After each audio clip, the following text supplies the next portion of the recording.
Allah Ta'ala telah kira niatnya untuk dia bertaubat walaupun belum sempat dia melakukan usaha tersebut. Walaupun dalam perjalanan, maka Allah Ta'ala perintahkan kepada malaikat untuk memukul bumi, yang menyebabkan bumi itu menjarakkan, jarak yang tempat jahat itu dijarakkan dan jarak ke tempat yang baik ini didekatkan, maka dia dikira sebagai ahli rahmat, yang mendapat rahmat, maka masuk dia ke dalam syurga.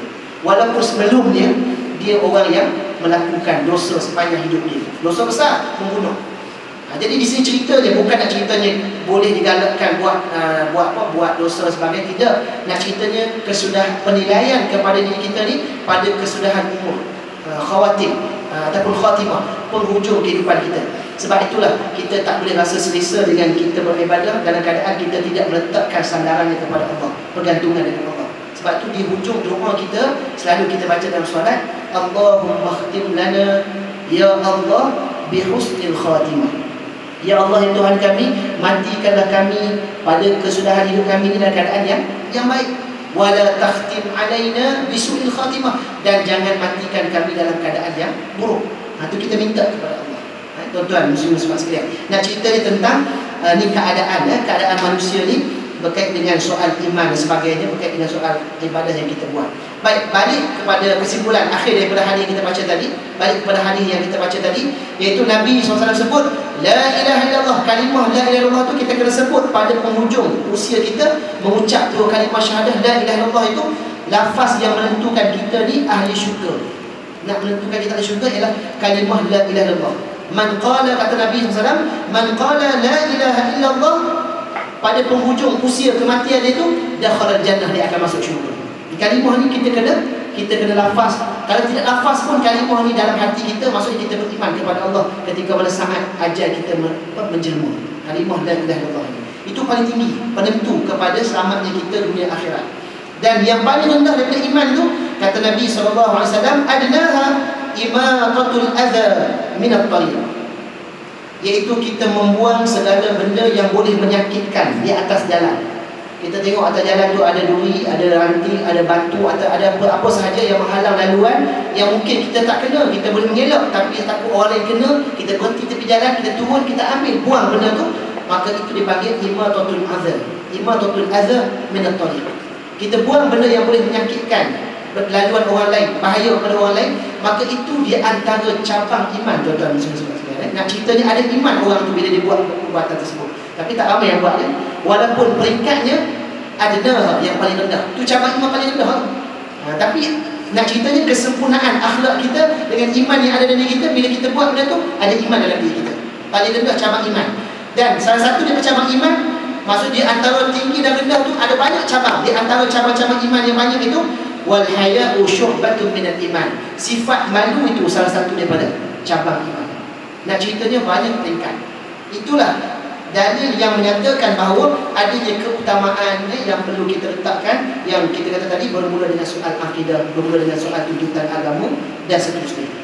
Jadi di situlah yang mana Dr. Yusuf Qaradawi menyatakan kepada kita untuk kita fahami tentang keutamaan tersebut. Dia ada sebutlah, baki yang lain tu saya berhajat, saya ingat tidaklah berhajat untuk sambung. Kita tengoklah pada masa-masa yang akan datang, iaitu yang dinyatakan berkaitan dengan soal ikatan agama, yang dikatakan berkaitan dengan soal keutamaan perkara asas berbanding dengan cabang yang diutamakan dalam pengamalan kita, yang fardu ain berbanding dengan fardu kifayah, yang fardu berbanding dengan sunat, dan seterusnya. Disebut huraian-huraian dan contoh-contoh yang kita lihat keadaan wakil kehidupan kita hari ini menepati apa yang disebut dengan keutamaan yang dinyatakan dalam kitab ini. Jadi itu insya-Allah ada ruang, ada masa kita sambung semula dalam mungkin dalam pengajian-pengajian yang akan datang. Jadi mudah-mudahan Allah Subhanahu Wa Taala beri manfaat dan kebaikan pada kita dalam majlis ilmu pada malam ini. Biasanya surau ada buka soalan. Ada buka soalan tak ada? Kalau ada soalan boleh tanya, mungkin boleh tulis nota dalam bentuk tulisan sebagainya kalau ada. Baik, jadi untuk akhirnya mohon maaf atas segala kekurangan, kelemahan. Yang baik itu datang daripada Allah. Ada soalan? Silakan. Ada pandangan kita boleh yaqazah jumpa Rasulullah dalam keadaan sedang. Ya. Ada ulama dari Yaman pandangan seperti itu. So Baik, terima kasih. Soalan ada? Soalan ada. Soalan yang ditanya tadi, ni ada apa? Soalan tu kita orang tadi yang saya tunjuk nota tadi, flyers keratan tadi.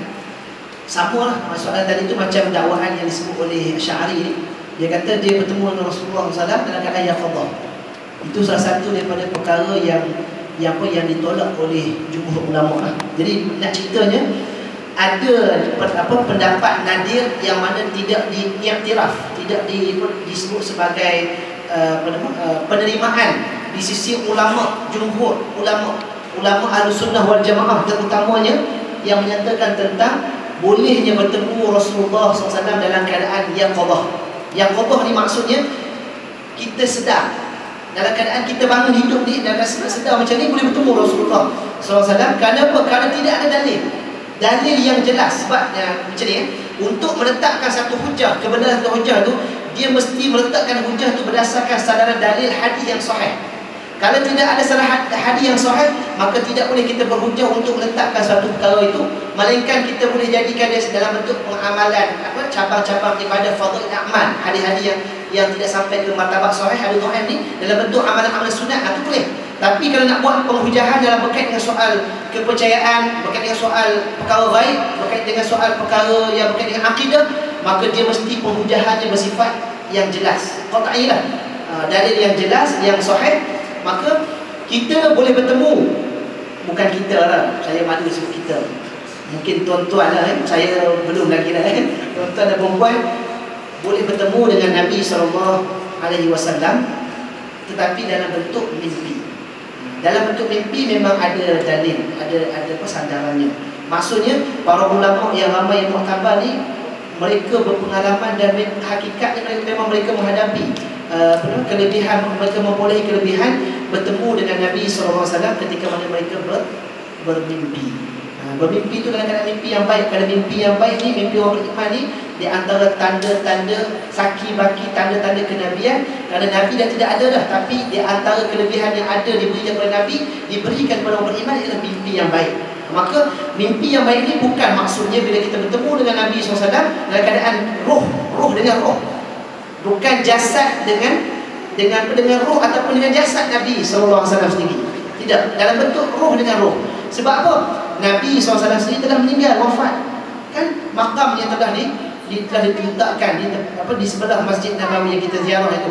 Jadi Nabi SAW telah meninggal. Maka bagaimana kita boleh berjumpa dengan bentuk yaqadhah? Jadi malaikat dengan bentuk roh. Jadi begitulah yang disebut oleh para ulama, kita boleh bertemu dengan Nabi SAW dalam bentuk roh dengan roh ketika mana bermimpi. Maka mimpi itu mimpi yang benar, iaitu diletakkanlah garis panduan bagaimana mimpinya, waktunya, cara mimpinya, bertemu dengan Nabi itu bagaimana keadaan Nabi itu sendiri. Setengah itu yang bukan Nabi pun syaitan menjemur, dia kata Nabi itu dusta atau pembohongan. Jadi maksudnya hakikat, ciri-ciri, sifat-sifat mimpi tersebut memang diterangkan oleh para ulama bagaimana caranya, sifat-sifat yang membenarkan mimpi tersebut. Adapun mereka yang bermimpi ni berjumpa dengan Nabi SAW bukannya orang biasa, orang yang kebiasaan macam saya ni, bukannya orang yang kita kata kita istilah orang muda sebutlah hura-hura lah, hura-hura payah sekitar yang nak bertemu bermimpi dengan Nabi SAW ni, mereka yang selalu yang menjaga sungguh-sungguh sunnah Nabi, yang kasih sayang sungguh Nabi SAW, yang memperjuangkan sunnah baginda SAW. Jadi mereka ni lah yang layak bertemu dengan Nabi SAW. Ada cerita-cerita yang dikongsikan oleh tuan-tuan guru kita, para ulama kita, ulama-ulama yang muktabar begitu. Adapun yang qadhah, kalau ada juga ulama dakwah dia, ulama yang besar dakwah dia bertemu dengan Nabi SAW dalam keadaan sedar macam ni, bukan mimpi, itu saya serah kepada dia dengan Allah lah, wallahu a'lam. Yang saya sebut ni pendapat jumhur, kebanyakan ulama menyatakan bahawa dalam bentuk mimpi, bukan dalam bentuk yaqadhah. Dan di antara salah satu faktor penolakan akidah ataupun pegangan yang dibawa oleh Asy'ari ni, apabila dia mendakwa dia bertemu dengan Nabi SAW dalam keadaan yaqadhah, itu salah satu faktor.